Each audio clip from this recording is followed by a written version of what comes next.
Mbaniriza kusenga face 256 mwebale kubanga mwekuumirako. Olunaku olwaleero tugenda kwogera ku kimankulata. Ekimankulata kye kifaananyi ky'olabaawo mu audio eno ba video eno, kye kifaananyi ky'olaba. So, tusobola tutya okubeera nga tusobola okukikozesa okufuna amazzi gwe wenna omukyala nga bakuyita nabukalu oba nga toyina mazzi bulungi. Nabagamba omukyala okuyitibwa nabukalu kwe kubeera nga mubeera mu kikolwa ky'okwezina ng'owulira omusajja akukolobola. Omusajja agenda okuvaako ng'owulira oyokerera wansi, ng'owulira obulumi, kitegeeza oba amazzi g'olina oluusi tegamala oba oluusi nga toyinaako yadde. Gwe n'atana subscribinga kansuubire nti oli mu kifo kituufu era oba omazeeyo ka video kano osobola subscribinga ate gwe yasubscribinga edda webale kubanga weekuumirako era webale kubanga buli video gye nteekayo ojja n'ogiraba.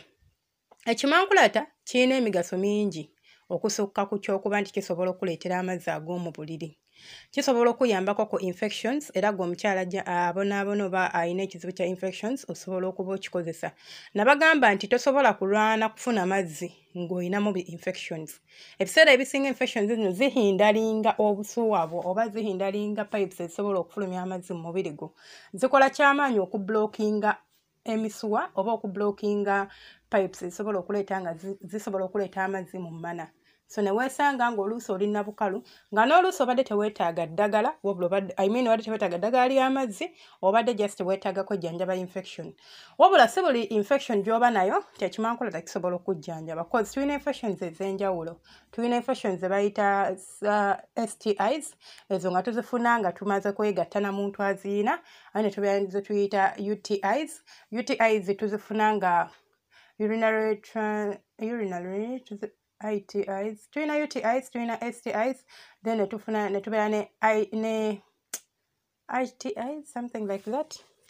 Ezimu tuzifuna tumaze kwegatta, then endala ozifuna ng'ofuse omuntu w'aba afuse ng'alina obulwadde obwo n'abulekawo. Osobola okujja n'otula ku toyi ng'oli gye baddeko ng'abulina naawe n'obufuna. Endala ze tulina tuzifuna just lwa bukyafu, poor hygiene. Totawaaza bulungi osobola okubona bulunaku naye ng'entawaaza yo si nnungi osobola okuba ng'ofuna obulwadde buno. So gwe wena anyoonya amazzi agamansuka olina okusooka okwejjanjaba infection. Buli weeraba nga olina embeera etasanyusa oba embeera etagenda bulungi wansi eyo wejjanjaba mpola. Ekimankulata osobola otya okukikozesa okufuna amazzi agamansuka. Tukimanyi oba mu Buganda kimanyiddwa nti ekimankulata kijjanjaba amabwa.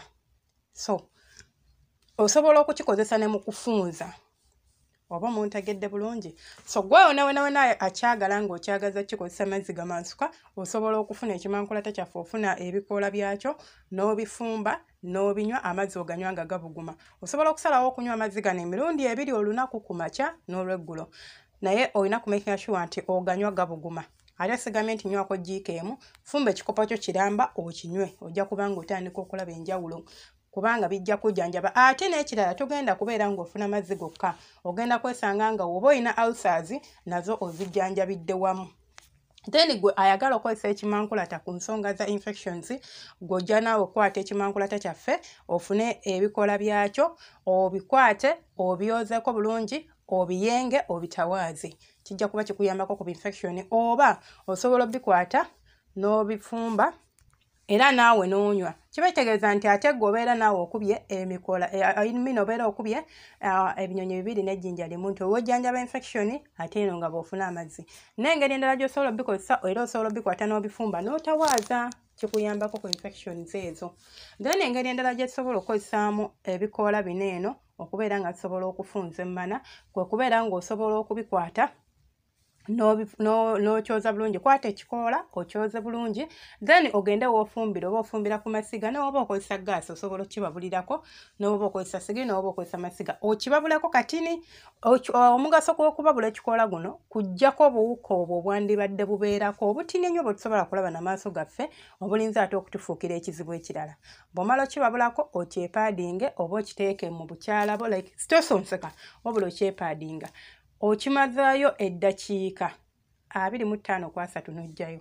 Abakyala abamu mulowooza nti bw'oteeka eddagala mu bukyalo olina kulirwisaayo nnyo okukola kye lirina okukolera. Abalala mutuuka ne ku extent oba ku sseeri okubeera ng'osuza eddagala mu bukyala bwo. Kino nno si kya buvunaanyizibwa era si kirungi kikola. Kirinza okuviirako okufuna ekisu ekibi wansi eyo oba okuviiramu ebizibu ebirala. Eddagala lino teryetaaga kusuzaayo. Ne bw'oba ng'ogambye nti bakuwadde eddagala nti lyakusonsekayo, oliteekayo n'olijjayo oluvannyuma lw'akaseera akabale oba akabanga akapime. Tomala gateekayo ddagala mbu lisuleyo mbu golobooza bwe bijja okukola. Tebijja kukola. So, bw'oyagala okufunza ng'oli mugazi, osobola okubeera nga naawe okola ekyo kye nkugambye, okibabulako ekikola kyaffe, then okyepaadingisa, oba osobola kiyenga, osobola okizinga mpola, like si kukiyenga, bula omanyi nga bonazinga ekikola ekyo, n'okyensonsekayo, then omala n'okijjayo oluvannyuma lw'eddakiika 3. Ojja kukola kino eno buli lunaku, olinza okikola omulundi gumu, ojja kulaba ng'oluvannyuma lw'ennaku nga 5 ku 7 otandise okwewulira naawe nti ofunze. Omukyala asobola okwewulira nti ndi mugazi, oba osobola okwekebera. Bw'oba olina emmana nga bw'ositama oteekayo engalo 2 nga tokaluubirizibwa zisonsekayo, mukwano oba mugazi. Engalo 2 okuyingira nga tofunyeemu buzibu, nga like ziyingira straight, obeera mugazi. Naye bw'otuuka ng'okuziyingizaayo owulira nti olina kusooka kuwaguza, omanya nti oli mufunda oba otandise okufunda. Kibeera kijja kuyambako omwami wo okubeera ng'akuwoomerwa, ate era kiba kikuyambako ne ku nsonga ze z'omu kisenge. Naawe kennyini oba ofunamu. Nabagamba okufunza tekuli kwa basajja bokka. Buli kimu kye tukola tetukikolera basajja. Abamu mugenda ne mukifuna bubi nti okikolera musajja, nedda. Naawe okyetaaga okubeera ng'ogenda kunyumirwa. Gwe towulira bulungi omusajja bw'akuzina ng'emmana erimu amazzi nga tagenda kukolobola. Kuba nkugambye bw'oba ng'oyitibwa nnabukalu era ng'oli mukalu, omusajja bw'akwebakako oba omusajja bw'akuzina ogenda kusangibwa ng'ofunye bruises oba obubwabwabwa munda eyo. Wonna osabuukirira n'otandika okufuna olubuguumirize. Oluusi abamu kibaviirako n'okubeera nga tebakyayagala byakwezina kubanga mukalu. Abamu baluzinga confidence mu bo, n'atuuka ng'awulira takyamala, kuba akimanyi mukalu. Omusajja agenda kulwana bulwanyi okuyingira, ate bw'ayingira omusajja agenda mukolobola kuba n'omusajja omukira gwe gusangibwa nga gufunye otubwa mu process eyo, kuba nti abadde ali kuwaganya nga emmana teseerera. Bw'oba oyagala okumanya kye nsobola okunnyonnyola omukyala omukalu ky'osobola okukola omukira oba okubeera nga omukira gw'omusajja gubonaabona, nti kwata olugalo lwo okole nga like ofunye akakonde katini ng'okozesa ekigalo ekyala kisajja n'ekigalo ekiddako. Oyiseemu olugalo ng'okola bw'oti. Ogenda kuyira friction ebeera awo nti ogenda okubeera ng'otandise okubuguumirira, ate kiyinza n'okuviiramu okubeera ng'ofuna ebbwa. Olaba bw'oba oyisa ku skin yo yennyini nga gy'okuutako olugalo bw'oti osobola okukolawo ebbwa.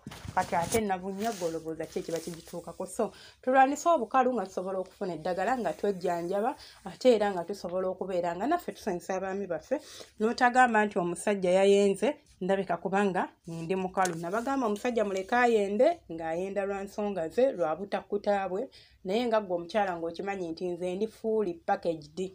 Package yange ejjudde. So ekimankula tekirina emigaso emirala mingi, osobola n'okikozesa ggwe alumizibwa amannyo okiyenga n'otonnyeza wali erinnya ewakuluma, kibeera kikuyambako ku ggwe alumizibwa amannyo. N'emigaso emirala naye leero ndowooza tujja kukoma wano. Tujja kuba tukomawo ne video endala. Teweerabira subscribinga, kulikinga n'okukomentinga.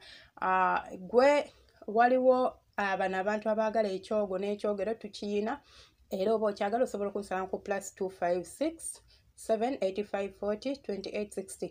Ennamba eyo ogisindikako busindisi message. Naawe alina ekibuuzo kyo kyonna regarding anything kyemba nsomesezza wano nga tukitegedde bulungi, osobola okujja n'ongamba senga wano saategeddewo, senga kino kifaanana kitya, senga kino. Okwebuuza kwa bwereero ojja mu inbox yange n'onneebuuzaako bulungi nnyo. Wabula bambi saagala muntu ajja n'angamba hayi nayinza obutakuddamu. Njagala ojja ongambe oba gyebaleko oba hayi oteekeko ensonga yo ng'ogirambise bulungi. Osobola okuwandiika mu lulimi Oluzungu oba tomanyi kuwandiika Luganda nja kutegeera. Osobola okunteerako audio nja kuddamu. Anything.